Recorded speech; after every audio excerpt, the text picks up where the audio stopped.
بسم اللہ الرحمن الرحیم۔ السلام علیکم۔ روزانہ واقعات سننے کے لیے اس چینل کو سبسکرائب کریں۔ ایک بادشاہ ہر وقت اپنے سر کو ڈھانپ کے رکھتا، اسے کبھی کسی نے ننگے سر نہیں دیکھا تھا۔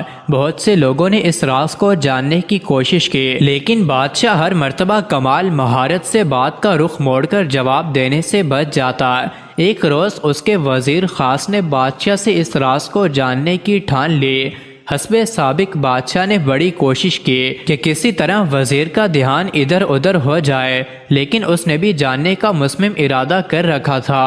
آخر بادشاہ نے وزیر کے سامنے ہتھیار ڈال دیے، لیکن اسے ایک شرط پر بتانے کی حامی بھری کہ وہ آگے کسی کو نہیں بتائے گا، اور ساتھ ہی کہا کہ اگر اس نے شرط کی خلاف ورزی کی تو اسے سخت سزا بھگتنا ہوگی۔ بادشاہ نے بتایا کہ اس کے سر پر ایک سینگ ہے، اس لیے وہ اپنے سر کو ہمیشہ ڈھانپ کر رکھتا ہے۔ اس بات کو کچھ دن ہی ہوئے تھے کہ پورے شہر میں یہ خبر پھیل گئی کہ بادشاہ کے سر پر سینگ ہیں۔ بادشاہ کو بڑا غصہ آیا، اس نے اپنے اس وزیر خاص کو طلب کیا اور شرط کی خلاف ورزی کی پاداش میں شاہی حکم صادر کیا کہ اسے سخت سے سخت سزا دی جائے۔ وزیر بہت سمجھدار تھا، وہ جھٹ سے بولا کہ بادشاہ سلامت، جب آپ بادشاہ ہو کر خود اپنے ہی راز کو نہیں چھپا سکتے تو پھر آپ مجھ سے یا کسی اور سے کیسے یہ امید رکھ سکتے ہیں کہ وہ آپ کے راز کو چھپا کر رکھے؟ لہٰذا جتنی سزا کا حقدار میں ہوں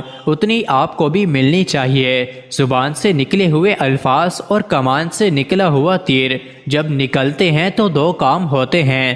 پہلا یہ کہ وہ پھر کبھی لوٹ کر واپس نہیں آ سکتے، چاہے لاکھ پچھتاوے کے ساتھ ہاتھ ملو، اور دوسرا یہ کہ وہ پھر جہاں جہاں سے گزرتے ہیں اپنی شدت اور قوت کے مطابق زخم لگاتے جاتے ہیں، جس کا دوش ہم اپنے علاوہ کسی اور کو نہیں دے سکتے۔ اس لیے کہتے ہیں کہ جب تک الفاظ آپ کے اندر رہتے ہیں وہ آپ کے غلام ہوتے ہیں، اور جیسے ہی وہ ادا ہو جاتے ہیں پھر آپ ان کے غلام بن جاتے ہیں۔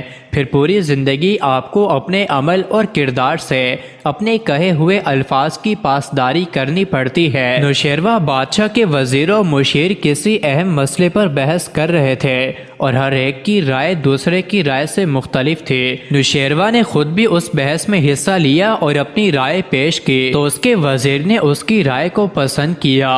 نوشیروہ کے دیگر وزراء نے اس وزیر سے تنہائی میں پوچھا کہ تمہیں بادشاہ کی رائے کیوں پسند آئی؟ اس نے جواب دیا کہ بادشاہ کی رائے سے متفق ہونا ضروری ہے اور کسی بھی بات کا نتیجہ معلوم نہیں ہوتا، کیونکہ تمام تدابیر اور ان کے نتائج کے انجام سے اللہ عز و جل باخبر ہے۔ ہو سکتا ہے کہ وہ رائے ٹھیک ہو اور ہو سکتا ہے کہ وہ رائے غلط ہو۔ اگر ہماری رائے بادشاہ کی رائے کے مطابق ہو تو بادشاہ کی رائے اگرچہ غلط بھی ہو ہم اس کی ناراضگی سے بچ جائیں گے۔ اگر ہماری رائے پر بادشاہ عمل کرے اور ہماری رائے غلط ہو تو ہم بادشاہ کی اطاعت سے نہیں بچ سکیں گے۔ بادشاہ کی رائے کے خلاف اپنی رائے دینا اپنے ہاتھوں کو اپنے ہی خون سے رنگنے کے مترادف ہے۔ اگر بادشاہ دن کو رات کہے تو کہہ دو کہ ہاں مجھے چاند ستارے نظر آتے ہیں۔ مزید ایسے ہی ویڈیوز کے لیے چینل کو ضرور سبسکرائب کریں۔